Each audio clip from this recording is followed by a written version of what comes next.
This is surprisingly playable. It's running at a bit over 2.2 gigahertz, over 120 FPS almost all the time. Not really all that smooth, but it's probably still better than my last CPU. Hi everyone, my name is Brett, and this is the brand new-ish Ryzen 9 7950X, and this is just the box. The CPU's in my computer, because I want to use it. This CPU, at 16 cores and boosts to 5.7 something gigahertz, requires a dedicated circuit, and runs so hot it'll burn down your house, and your entire family, and possibly some pets. At least that's what people were thinking until the Raptor Lake 13900K came out, which did perform better, but does draw more power, generally speaking. I'm looking to push the CPU to the limit, but in the opposite direction. Now at stock, this CPU will pull 230 watts from the socket. Of course, if you use Precision Boost Overdrive, you can set it to 1000 watts. However, the CPU will not draw that much.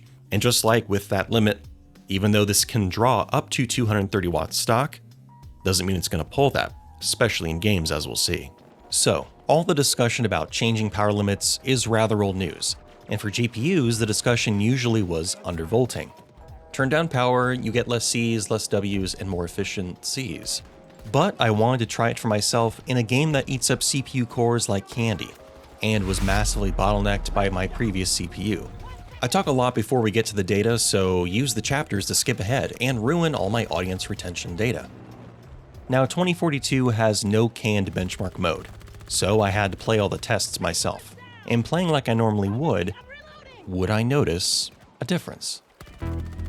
My previous Ryzen 9 3950X was a big bottleneck, sometimes struggling to hit around 85 FPS in most 128-player conquest matches, 2042's bread and butter, so to speak. So I began working on gathering data around Thanksgiving. Here is my current system setup.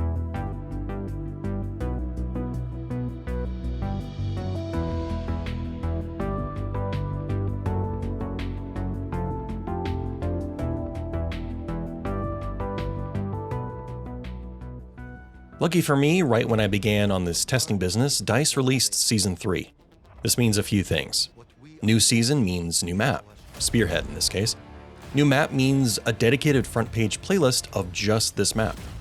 It also means more interest in the game and everyone playing this playlist on holiday break. So essentially every match is full from the start.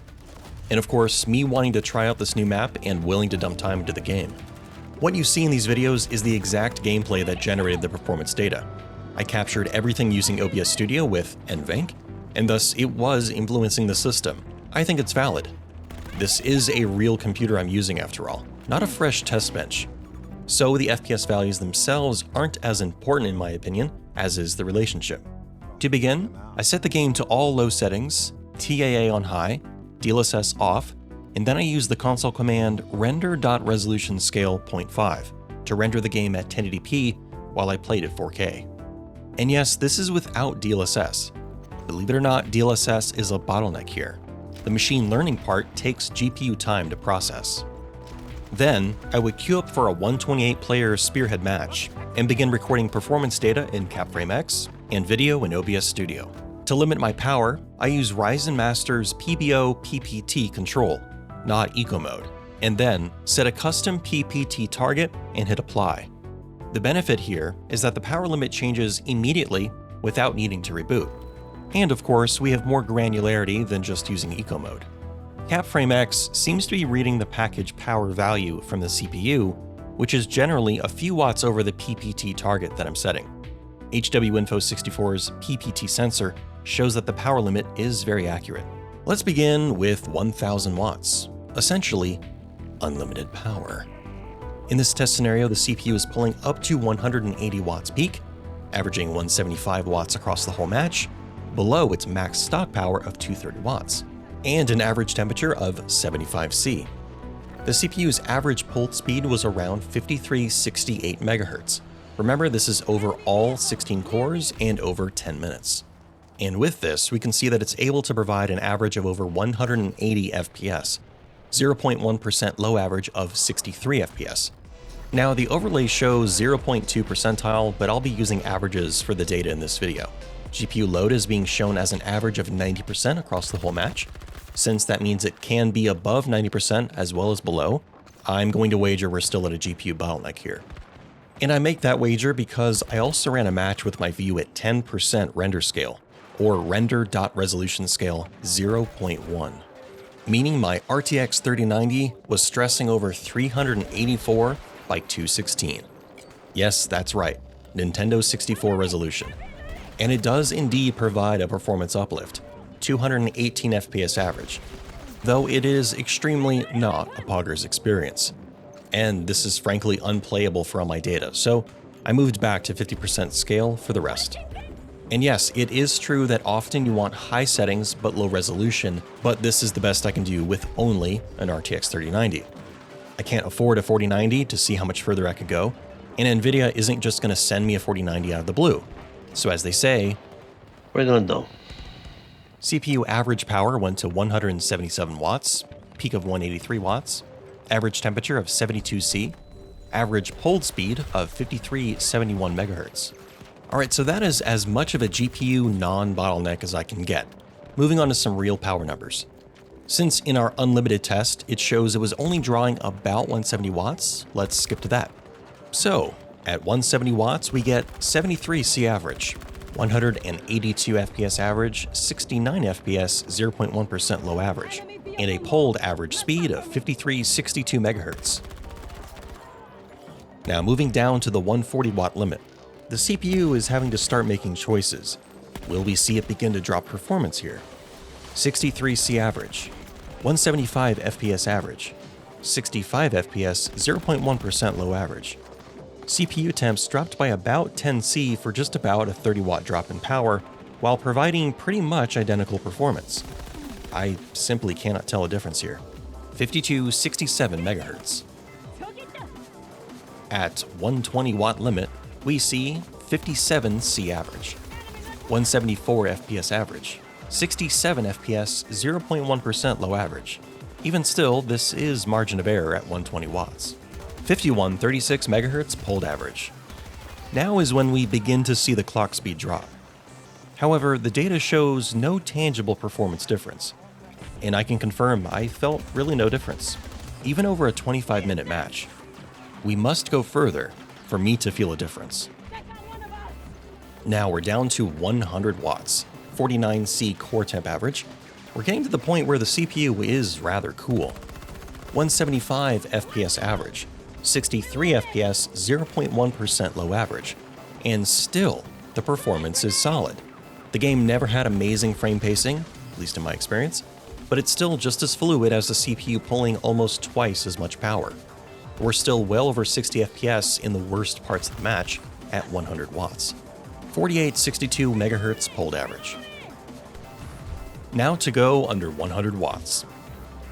I begin to go in smaller steps here because an interesting aspect about Ryzen's chiplet design and power draw is that while the whole CPU has this one power budget, the I/O die, the chip that handles memory, PCI Express, USB, SATA, and more, tends to pull the same power regardless of what is happening, roughly 18 to 20 watts for the I/O die. This means that as we drop power budgets, the chiplets, the things doing the actual processing, have a nonlinear drop in power, as their portion of the budget drops progressively faster. Now, of course, it's not just the I/O die, there are other portions of the CPU package which draw power, and it seems there is pretty much a minimum draw of about 35 to 40 watts before the compute chiplets are considered. So we should see clock speeds drop faster and faster the closer the total power drops to those parts that are always on. In another sense, you can take the power budget, subtract about 36-ish watts, and that is likely how much power is left over for the Zen 4 compute cores to work with. Or just look at HWinfo 64, I guess. So, anyways, 90 watts, 48 C average, and still good performance. 174 FPS average, and this is where we see the 0.1% low average drop to just over 60 FPS. 4627 MHz polled average, 54-ish watts available for the cores. And now on to 80 watts. 46 C average, 169 FPS average, 58 FPS 0.1% low average. Now we begin to see a little drop. Not much, but it's beginning to ramp up. Now is where I can maybe tell it's lower, but the game still feels super responsive. Much more than my previous 3950X, and it's using less than half the power of a stock CPU. 4326 MHz pulled average. Right around 44 watts available to the cores right now. We must go further. 70 watts. 47 C average. 168 FPS average. 59 FPS, 0.1% low average. About the same as before. Still playable and around 60 FPS on the low end. 3902 MHz pulled average. We are under 4 GHz. And about 35 watts left for the cores. Further. Now 60 watts. 46 C average. 152 FPS average, 52 FPS, 0.1% low average. It is continuing to drop, but not collapsing quite yet. Feels okay to play. Not great, but fine. 3260 MHz average clock speed. Nearly down to 3 GHz all core. And now less than 1.5 watts available per core. And here we land at 50 watts. Just 50 watts to power 16 Zen 4 cores, plus the I/O die and all the other stuff.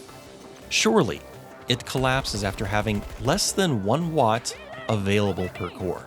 Average temperature dropped to 43 C, lower than most idle temperatures. 136 FPS average, 46 FPS, 0.1% low average. Sheesh. And yes, I can tell it's not as fast. It's not as fluid. Frame times are not as flat. But I'm still playing Battlefield 2042 with 128 players and getting over 130 FPS average. And I played like this for 4 games. It was fine. Sometimes I honestly forgot I was running at 50 watts. Remember, I was also recording 4K 60 video in OBS and without skipping any statistically significant number of frames. Granted, I was using NVENC to encode. 2270 MHz average. You can see how the I/O die and other parts still using 35 to 40 watts causes this dramatic fall in clock speeds. Because at this point, they have less than 1 watt per core available. According to HW Info, they seem to use around 600 milliwatts per core when set to 50 watts PPT. There does seem to be some small discrepancy between the reported total core power and each core being added together, but it's within a couple watts, so who's counting? Well, I kind of was. The funny thing is that this is not the limit. You can actually go lower and set the 7950X to 40 watts. However, at that point the cores seem to drop to right around 550 MHz. Which, in a way, makes sense, if at that point the cores have about as many watts to use as I have fingers on one hand. 45 watts, though, is actually kind of usable.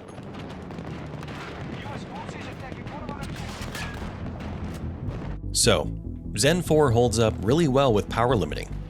But we knew that already. Almost every Zen does well. But where else can we go? Well, originally I had a lot of discussion about SMT in the script, but it got really wordy. But suffice to say, I have theories about it providing more thread granularity, and thus providing higher throughput when the cores are heavily constrained. It would be a real shame if we turned it off. Alright, from the top, but I'll save you all the time and just throw the numbers on screen. It's mostly the same story until we get more power constrained, where it feels noticeably worse to play, like really anti-Poggers experience. Frame times were always kind of varied for me in this game regardless of hardware, but at the low power numbers, the game didn't feel nearly as responsive, and the hitching, the stutter, was kinda horrible. But okay, anyways, at 1000 watt limit, SMT off, 174 watts average, 70 C average, 175 FPS average, 66 FPS, 0.1% low average, 5370 MHz average clock speed. Not much of a difference. And let's just skip down the list a little bit. 100 watts still appears to show pretty good numbers, even down to 70 watts with SMT off. I am using Windows Game Mode, and I wonder if this had a role. Because while the game and benchmark data shows it's running well, my inputs at 70 watts and around there were noticeably wobbly, unreliable. Sometimes my keyboard input would buffer and cause me to be unable to walk where I want, or move without me intending to, my mouse would also sometimes feel kind of buffered in a way. But the interesting thing, to me at least, is that 50 watts with SMT off feels terrible. But 50 watts with SMT on felt fine-ish, just at lower fluidity compared to higher power. SMT on at this point felt worlds better in responsiveness and fluidity. Here's my thinking.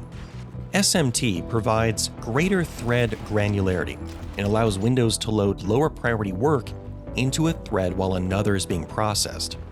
Meanwhile, SMT off with this sort of thread back pressure causes stalled cores more, possibly. So in the end, if you're looking for possibly higher FPS at unlimited power, maybe you should look at turning off SMT. But in my experience, SMT on was overall better for my system as a whole in Battlefield 2042. Other games which aren't as thread heavy probably won't care. SMT off with full power though did not feel any better. Now when the 7950X first came out, there was a lot of talk about how having 2 sets of 8 cores can mess up game performance. And to be fair, this has been the case with the 3950X and the 5950X. So there was talk of turning off one of the CCDs. A CCD is one of the chiplet dies. 7900X and 7950X have 2 of them. They communicate through something called Infinity Fabric, an extremely fast but not perfect interconnect. So if data needs to move between the dies, it could slow down. So this isn't really related to power usage or power limiting, but what if we turned off one of our CCDs? So let's begin at the top again. 1000 watts, 1 CCD. 125 watt average, 70C average. 159 FPS average, 37 FPS 0.1% low average. Ish. Now I don't actually have a 7700X to test, but we're kind of simulating one here. 5,440 megahertz pulled average, which is interesting because we turned off our slower CCD, so the average clock speed actually went up a little bit. And the cores are completely pegged. Lucky. The rest of the system though was completely locking up. Side monitors literally frozen to provide more room for the game to take hold. And here is where OBS began to skip frames. A lot of frames, like 30%. There was simply no headroom left as game mode seems to be working as intended. And this is why the recordings look terribly unsmooth here as well. Oh wait, hold on a second. This is actually with SMT off, sorry. That kind of makes sense. Now, how about SMT back on? So 8 cores, 16 threads. 137 watt average, 80C average. Oh, much hotter, but slightly higher power. What is happening though is that the sensor is likely showing a hotspot. And because now the load is within 1 CCD, not spread over 2, there's more heat density and thus higher temp reported for only 17 more watts. And this is 175 FPS average, 58 FPS, 0.1% low average. Interesting. Almost the same performance as full 16 cores from the benchmark. But I can say again, it does not feel the same as the full 16 cores. The game itself felt okay, but the rest of the system isn't quite as responsive as with 16 cores, but night and day compared with SMT off. Hold average was 5340 MHz. Now this isn't my recommendation unless you use a frame cap like 120 FPS, in which case it does feel great and gives room for the rest of the system to function. With a 120 FPS Riva Tuner frame cap, we of course hit 120 FPS average, 52 FPS 0.1% low average. CPU was at 116 watts average, and 65 degrees Celsius average. Now, does all this testing matter? I think it's kind of neat to see how the CPU is still performing at 2-point-something gigahertz. If you're someone who was on an older GPU or just a lower tier model, then none of this really matters. A 7700X or a 7950X might behave identically in this game since the system is waiting on the GPU most of the time anyways. If you're someone on a top-end GPU like a 4080, 4090, or perhaps the upcoming 7900 XTX, then power limits could be playing a larger role by acting as another barrier for the highest FPS possible. Or you could always set up an RTSS frame cap and enjoy buttery smooth frame times while lowering overall power draw too. Ultimately, a power-limited 7700X allows Battlefield 2042 to run just as fast as a 7950X, but not with extra things running in the background, at least in my experience. Extra cores just provide more room for Windows to shuffle things around. Will your peak FPS numbers hurt? To some extent, absolutely. But I'm also glad I got 16 cores for the multitasking headroom. Now, DICE does say that there were reports of the game using extra CPU in Season 3 compared to 2, and I don't think that I experienced this. In my initial gameplay when I tested before Season 3 came out, and of course before Spearhead, I did see around 145 to 150 watts total CPU power on previous maps, marginally higher clock speeds, and some lower CPU usage on the second set of 8 cores. However, I think this is due to the maps more than the season, as I went back later and played those other maps after Season 3 came out, and saw similar CPU performance due to the maps being more spread out. And because I got all my data on the same maps, with the same mode, same full servers, and within about 36 hours, I think it's okay. There was no patch mid-testing.